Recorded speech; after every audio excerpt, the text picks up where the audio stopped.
नमस्कार, मैं ओमकार शास्त्री।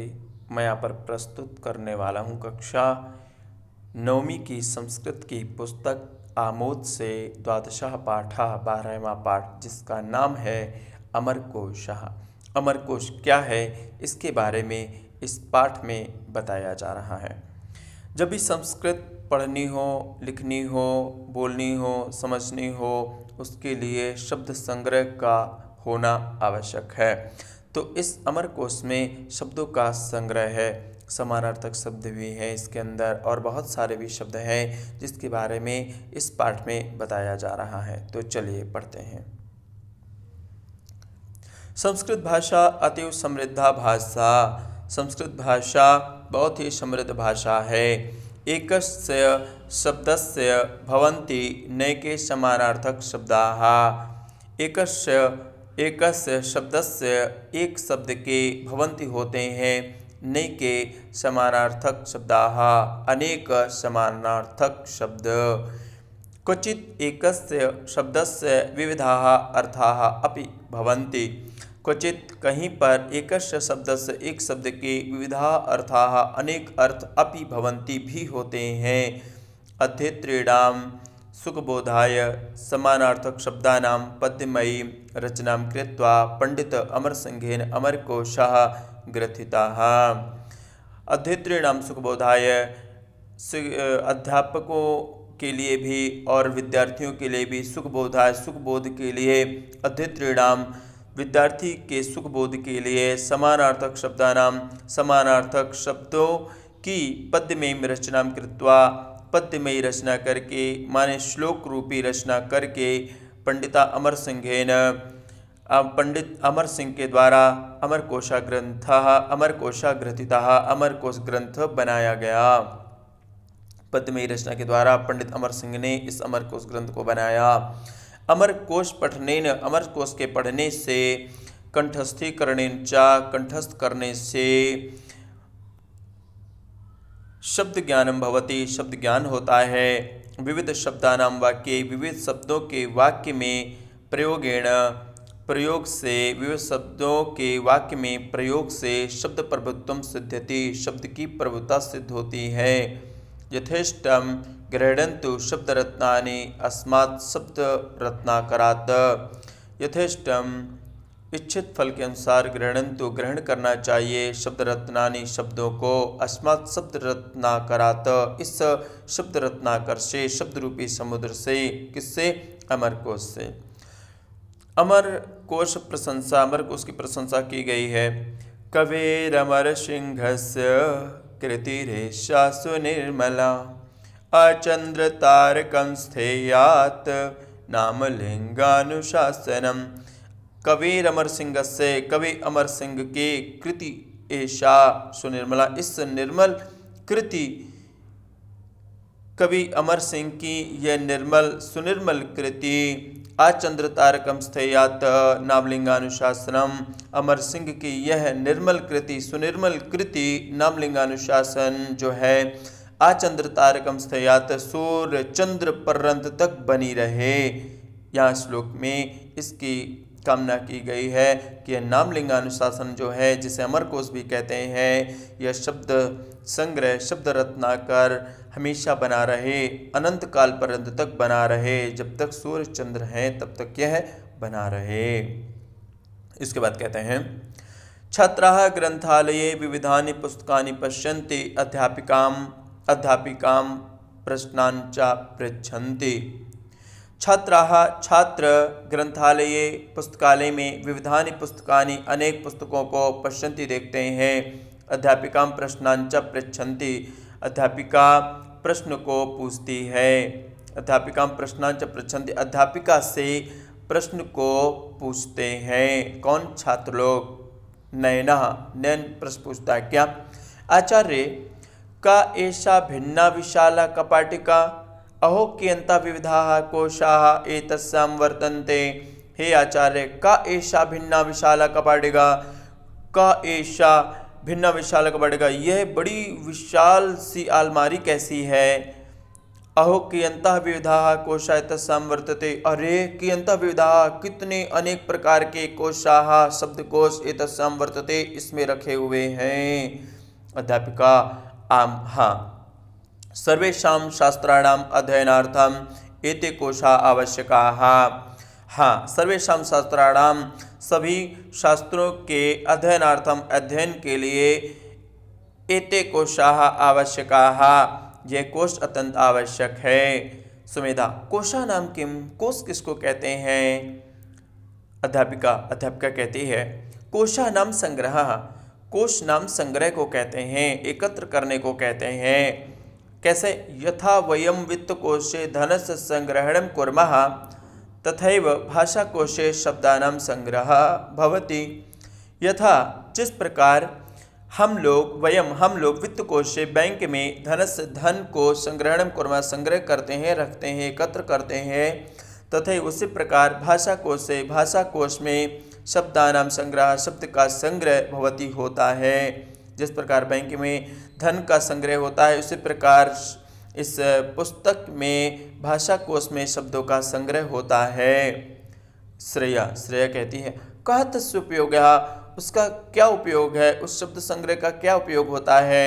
अध्यापिका कहती है सुयोग्यः प्रश्नः, तुम्हारा प्रश्न बहुत अच्छा है। संभाषणे लेखने च भाषा प्रभुत्व प्राप्त्यर्थम तथैव नैकेषां विषयाणां ज्ञान प्राप्त्यर्थम शब्द संपत्तेः संग्रहणम् अतीव आवश्यकम्।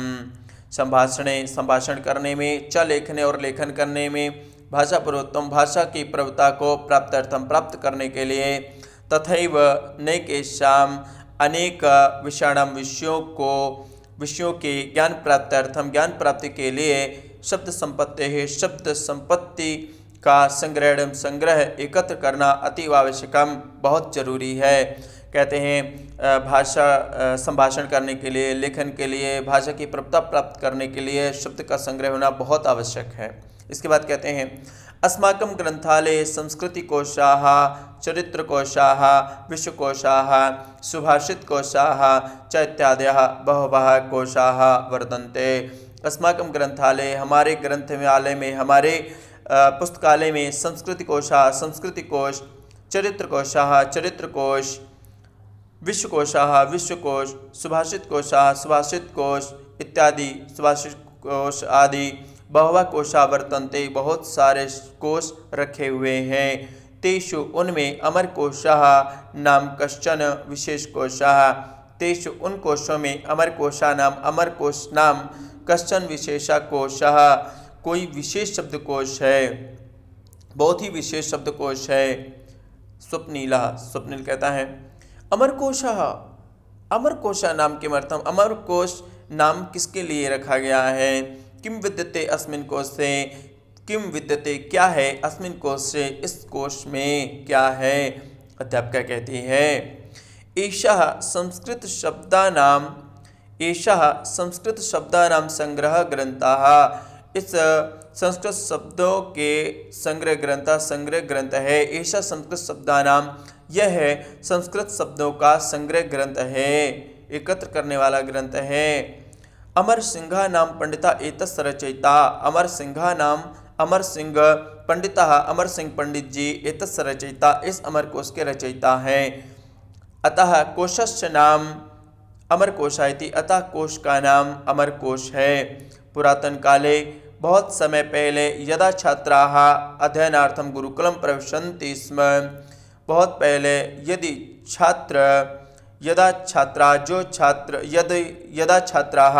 जब छात्र अध्ययनार्थम गुरुकुलम प्रविशन्ति स्म, गुरुकुल पढ़ने के लिए पढ़ने के लिए गुरुकुल जाते थे, तदा तभी अध्ययन आरंभे पढ़ाई प्रारंभ करने के लिए ते अमर कोशम कंठस्थम कुर्वन्ति स्म, वे अमर कोश को कंठस्थ कराते थे।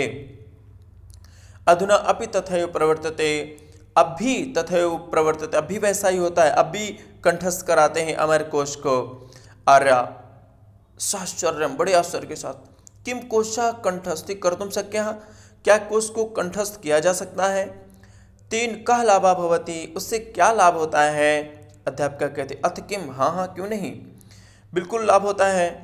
पद्मया एषा ग्रंथा गेयः, यह जो ग्रंथ है पद्मया पद्मय एषा ग्रंथ, यह ग्रंथ गेयः गानयुक्त है।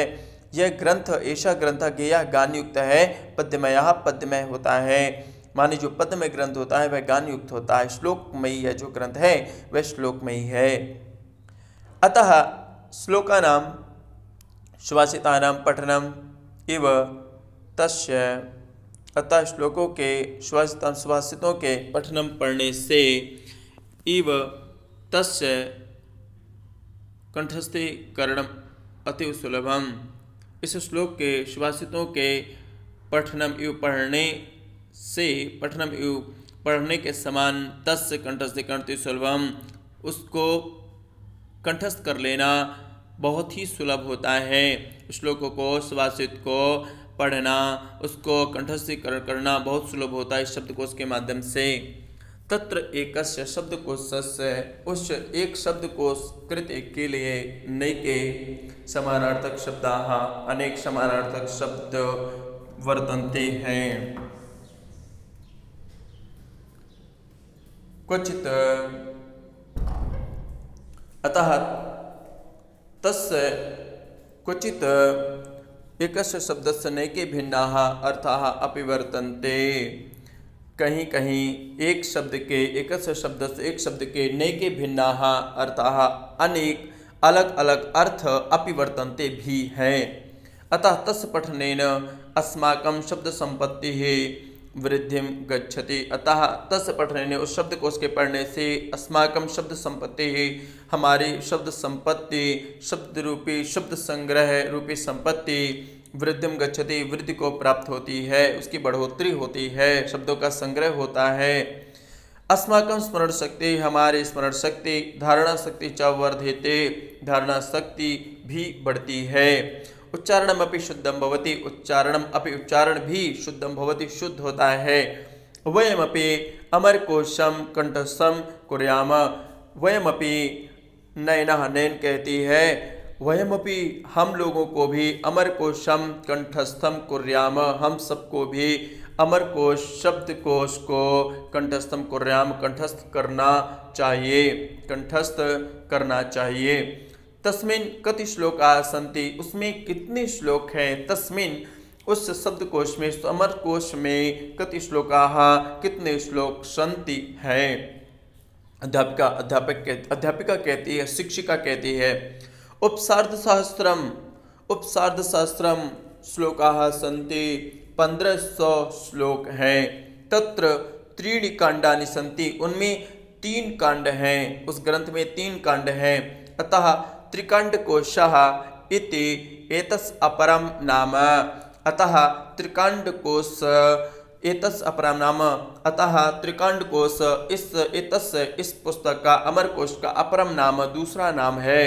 तथा नामलिंगानुशासनम इति नाम्ना अपि विख्यातः एषः ग्रंथः, तथा एषः कोशः यह कोश नामलिंगानुशासनम नामना नाम से अपि भी विख्यात है। ऐसा कोशा यह अमरकोश नामलिंगानुशासन के नाम से भी विख्यात है। सुमेधा, नामलिंगानुशासन इति शब्दस्य का अर्थः, नामलिंगानुशासन शब्द का क्या अर्थ है। अध्यापिका शिक्षिका कहते हैं, तदपि अस्य ग्रंथस्य अपरम वैशिष्ट्यम, तदपि उस ग्रंथ का जो है, अस्य ग्रंथस्य, तदपि फिर भी, अस्य ग्रंथस्य अपरम वैशिष्ट्यम, इस ग्रंथ की एक दूसरी विशेषता है, यह तो इसकी दूसरी विशेषता है। तत्व जो नामलिंगानुशासनम है, तदपि नामलिंगानुशासनम, तदपि वह जो नामलिंगानुशासन है, अस्य ग्रंथस्य, इस अमरकोश ग्रंथ की अपरम वैशिष्ट्यम दूसरी विशेषता है। अत्र न केवलम समानार्थक शब्दाः अपितु तेषां लिंग निर्देशः कृताः, अत्र यहाँ न केवल समानार्थक शब्दाः अपि समानार्थक शब्द भी हैं, अपितु बल्कि तेषां लिंग निर्देशः कृताः, उसमें लिंग का निर्देश किया गया है। पुल्लिंग, स्त्रीलिंग, नपुंसकलिंग शब्दों के लिंग भेद का भी निर्धारण किया गया है, इसीलिए इसे नामलिंगानुशासन कहते हैं। तेन भाषायाः आकलनम प्रयोगः च शुक्रा भवति। तेन इस लिंगानुशासन के माध्यम से, लिंग जानने के माध्यम से, भाषा का आकलनम, भाषा का आकलन करना, समझना, प्रयोगः और उसका प्रयोग, शुक्रा भवति शुक्र हो जाता है, अच्छा हो जाता है, क्लिष्ट नहीं होता है, आसान हो जाता है। भाषा के आकलन में, प्रयोग में यह लिंग भेद को जानना बड़ा ही अच्छा हो जाता है, आसान हो जाता है। स्वप्नील कहता आचार्य तेन वयम संस्कृत काव्यानि नाटकानि च विनायासम पठितुम शक्नुमः खलु। आचार्य ने तेन वयम, इस अमर कोश से हम सब संस्कृत काव्यानि नाटकानि च विनायासम पठितुम शक्नुमः खलु। उस अमर कोश के माध्यम से हम संस्कृत के काव्य को, नाटक को बड़े ही आसानी से, बिना कष्ट किए हुए ही पठितुम शक्नुमः खलु, पढ़ सकते हैं। अध्यापिका कहती है निश्चय, बिल्कुल, हाँ बिल्कुल, उस संस्कृत काव्य नाटकों को बिना प्रयास के ही आप पढ़ सकते हैं, बिना कष्ट से ही पढ़ सकते हैं। अगर आपने शब्दकोश को पढ़ लिया है, तरही इतः परम सर्वैः अमरकोशा पठनम अवश्यम कर्तव्यमेव। तरही तो इतः परम सर्वैः, सभी व्यक्तियों को, सभी लोगों को, अमरकोश पठनम, अमरकोश के पढ़ने का अवश्यम कर्तव्य में, पढ़ना सभी का कर्तव्य है। अमरकोश से पठन, अमरकोश का पठनम, पढ़ना अवश्यम कर्तव्य में, अवश्य ही कर्तव्य है। अध्यापिका कहती है बिल्कुल, अमरकोश का जो पढ़ना है वह हमारा तो कर्तव्य है। क्यों? इससे भाषा की शुद्धता, भाषा का प्रयोग, काव्य नाटकों को पढ़ना, समझना, लिखना, इन सब का हमें ज्ञान हो जाता है अगर हम अमरकोश को पढ़ते हैं। तो यहाँ पर हमारा द्वादश पाठ समाप्त हुआ और मिलते हैं हम अगली बार अन्य पाठ के साथ। तब तक के लिए आप सभी लोगों को नमस्कार।